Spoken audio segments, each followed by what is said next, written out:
Welcome to Lakshmi TV News. Today news updates.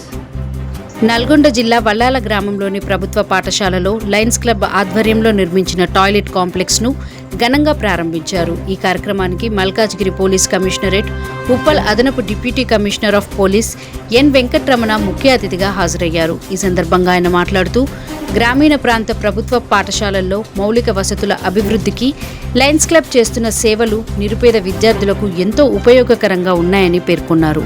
తగిన సదుపాయాలు లేక విద్యార్థులు ఎదుర్కొనే ఇబ్బందులను దృష్టిలో ఉంచుకొని ఇలాంటి కార్యక్రమాలు చేపట్టడం అభినందనీయమని అన్నారు. Lions club of Hyderabad district 320C మరియు Lions club of Hyderabad golden Jubilee సహకారంతో ఈ బాత్రూమ్ కాంప్లెక్స్ నిర్మించబడింది. నగరాలకే కాకుండా గ్రామీణ ప్రాంతాల్లో కూడా లక్షలాది రూపాయలు వెచ్చించి విద్యార్థులకు అవసరమైన సదుపాయాలు కల్పించడం సంస్థ సేవాభావానికి నిదర్శనమని ఆయన కొనియాడారు.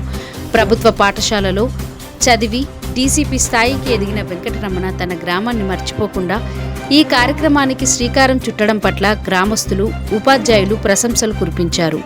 ఈ కార్యక్రమంలో డిస్ట్రిక్ట్ గవర్నర్ లయన్ ఇన్నారెడ్డి, మాజీ గవర్నర్ మరియు MD 320 LCIF coordinator doctor K Harish Reddy, first vice district governor doctor Manda Suresh పాల్గొన్నారు. గ్రామాల్లో సేవ చేయడంలో కలిగే తృప్తి అపూర్వమని వారు పేర్కొన్నారు. ఈ కార్యక్రమంలో ఎంపీటీఓ గార్లపాటి జ్యోతిలక్ష్మి, MEO మందుల సైదులు, పాఠశాల ప్రధానోపాధ్యాయులు బాచుపల్లి మధు, ఉప ప్రధానోపాధ్యాయులు Chintala Narasimhulu, district secretary doctor Kiran, architect మేఘన, క్లబ్ అధ్యక్షులు లక్ష్మీ నరసింహరాజు, కార్యదర్శి అనంత్, కోశాధికారి మోహన్ కుమార్, గ్రామ సర్పంచ్ తిరుపతమ్మ ఉపేందర్ గౌడ్, ఉప సర్పంచ్ రాగి దావిడ్ తదితరులు పాల్గొన్నారు.